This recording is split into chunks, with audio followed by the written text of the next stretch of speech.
Halo semuanya, selamat datang kembali di channel Info Japan ID. Oke, di video kali ini gue mau ngebahas tentang kelanjutan dari program magang tahun kemarin ya.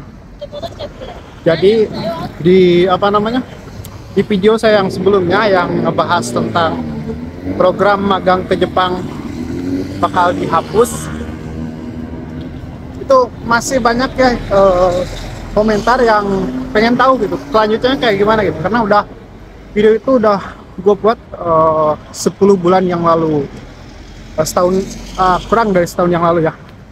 Dan di TikTok juga banyak yang nanyain gimana kelanjutan atau nasib dari program magang ke Jepang ini. Oh ya, buat kalian yang belum follow akun TikTok gua, follow ya. Namanya berbeda dengan channel ini, tapi ada di bawah ya. Dan sorry juga kalau misalkan sedikit berisik, karena ini gue di jalan mau pulang. Oke, jadi kelanjutan dari program magang ke Jepang ini udah dirubah ya. Tapi saya sangat menyayangkan sekali ya. Saya sangat kecewa dengan perubahan dari program magang ke Jepang ini. Jadi sebenarnya setelah saya lihat-lihat, baca-baca artikel-artikel di YouTube dan juga artikel-artikel di Jepang ya, di koran-koran, terus juga di website-website yang menyediakan tentang informasi Jisusei ya. Jadi dulu itu disebutnya Jisusei, dan sekarang pun kayaknya masih disebut Jisusei ya, karena belum ada perubahan untuk nama. Nah, tetapi ada beberapa program-program persyaratan-persyaratan yang dirubah. Nah, tetapi persyaratan-persyaratan ini tuh yang membuat saya kecewa dengan perubahan ini. Jadi bisa dikatakan kalau misalkan nggak berubah ya, hanya kamuflase aja. Kamuflase dirubah, namanya dirubah sedikit peraturan-peraturannya. Jadi kalau misalkan di program magang sebelumnya itu kita bisa datang ke Jepang walaupun nggak punya sertifikat bahasa Jepang. Jadi walaupun belum lulus JLPT atau JFT atau tes bahasa Jepang, jadi kita bisa berangkat asalkan ada perusahaan yang mau menerima kita. Nah, tetapi di program baru, program magang ke Jepang yang baru sekarang itu ada persyaratannya. Jadi minimal harus lulus JLPT setara N5. Terus ada juga bukan program, tes bahasa Jepang yang baru. Ini baru tahu nih. Namanya gue lupa lagi, nanti gue cari. Nah, jadi minimal kita harus lulus JLPT N5 atau kalau bisa JFT ya. Jadi hampir sama kayak persyaratan Tokutei Gino gitu. Jadi ini yang membuat gue kecewa kok gitu kan ya, malah kayak dipersulit kan. Nah, terus tetapi ada beberapa hal yang oke lah kalau menurut gue dirubah, benar-benar dirubah gitu kan, seperti dari kontrak ya. Nah, untuk program magang ke Jepang yang baru itu, kontraknya itu sekarang bisa diperpanjang per tahun gitu kan. Seperti Tokutei Gino, jadi mirip Tokutei Gino.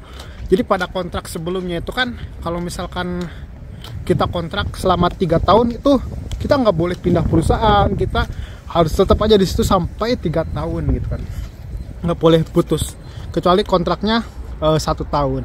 Nah, tetapi untuk program magang ke Jepang yang saat ini ya, yang sekarang, kita nggak perlu nunggu sampai 3 tahun. Jadi ada semacam seperti Tokutei Gino gitu. Kalau misalkan kita nggak betah di satu perusahaan, kita bisa pindah ke perusahaan lain dengan catatan harus sama dengan bidangnya dan minimal harus sudah 1 tahun kerja di situ. Jadi kalau misalkan program magang ke Jepang yang baru itu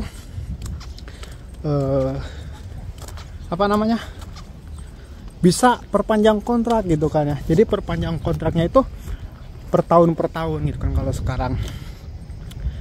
Jadi nggak langsung 3 tahun, jadi 1 tahun sekali perpanjang, 1 tahun sekali perpanjang. Dan pada saat tahun pertama kita misalkan udah nggak betah ya di perusahaan ini, itu ada apa namanya, pokoknya nggak betah lah gitu, bisa pindah. Nah ini kelebihannya tuh. Cuma untuk yang lainnya ya, itu saya rasa nggak ada perubahan ya sama sekali. Kayak gaji ya yang selalu dipermasalahkan pada saat ini, itu gaji para pemagang itu kecil-kecil ya memang gitu kan. Sekarang ini gaji magang itu bener-bener kecilnya itu bukan dari gaji yang menurun gitu kan, cuma dari apa namanya, segi ekonomi gitu kan. Jadi ekonomi di Jepang ini sekarang lagi bener-bener kayak hancur ya, kayak turun anjlok gitu kan.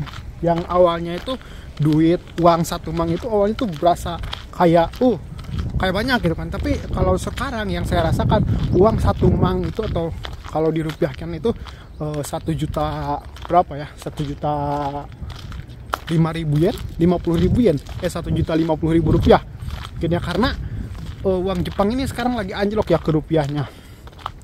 Nah inilah yang menyebabkan kenapa menurut saya gaji magang ini murah gitu kan ya sekarang. Karena orang-orang yang magang di Jepang itu mereka dapat gaji itu buat dikirim ke Indonesia. Nah sedangkan kurs Jepang itu sekarang lagi turun gitu kan.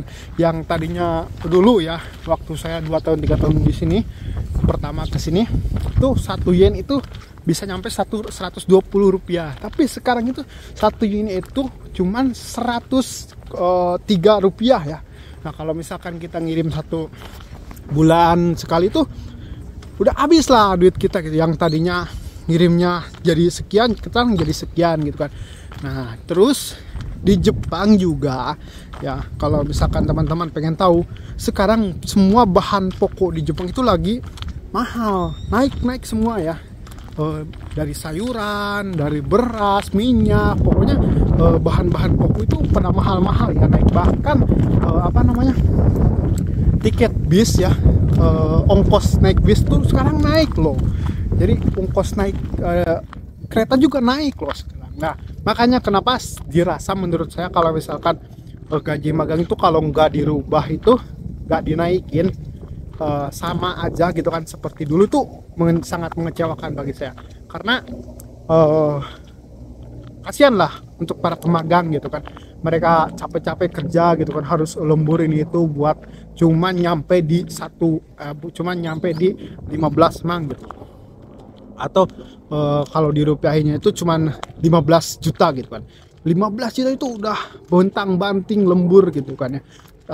15 juta ini kalau oke lah, kalau dari segi uang Indonesia itu banyak ya. Tapi kalau misalkan di sini 15 juta itu oke lah bro. Buat 1 bulan aja sekarang ya, kalau sekarang itu lebih mahal yang dibandingkan dulu gitu kan. Jadi uang segitu itu belum dipotong apa-apa gitu kan. Maksudnya belum makan gitu. Belum buat apalah keperluan gitu kan ya. Nah makanya menurut saya sangat mengecewakan ya, perubahannya itu gak sesuai ekspektasi yang saya harapkan gitu kan ya. Kurang lebih seperti itu ya guys. Jadi mohon maaf kalau misalkan ada salah kata atau fakta tidak sesuai yang saya sampaikan, itu tidak sesuai dengan fakta atau tidak sesuai dengan informasi yang lain. Tapi ini informasi yang saya dapatkan itu bisa saya pertanggungjawabkan karena saya dapat dari website terpercaya di Jepang ya. Jadi dari informasi yang dapat dipercaya lah, kurang lebih seperti itu ya. Nah ini berkas ya, ada PDF-nya, saya dapat PDF-nya, saya download. Oke guys, thank you yang udah nonton. Semangat buat kalian yang pengen kerja di Jepang.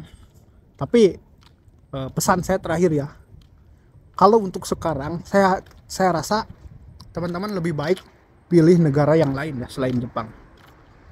Teman-teman bisa pilih Australia lah, atau Kanada, atau kemana gitu kan, ke Korea, atau ke Taiwan gitu kan, Hong Kong.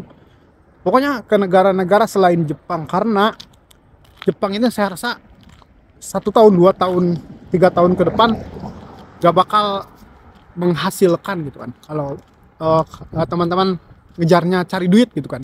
Tapi kalau misalkan teman-teman ngejarnya karena pengen ke Jepang, pengen kerja di Jepang, ya it's okay lah. Itu bisa teman-teman terima nanti. Tapi menurut saya lebih baik untuk sekarang ya. Tapi nggak tahu kedepannya nanti. Untuk sekarang saya nggak bisa nyaranin untuk pergi ke Jepang. Oke, thank you. Sampai jumpa di video selanjutnya. Bye-bye.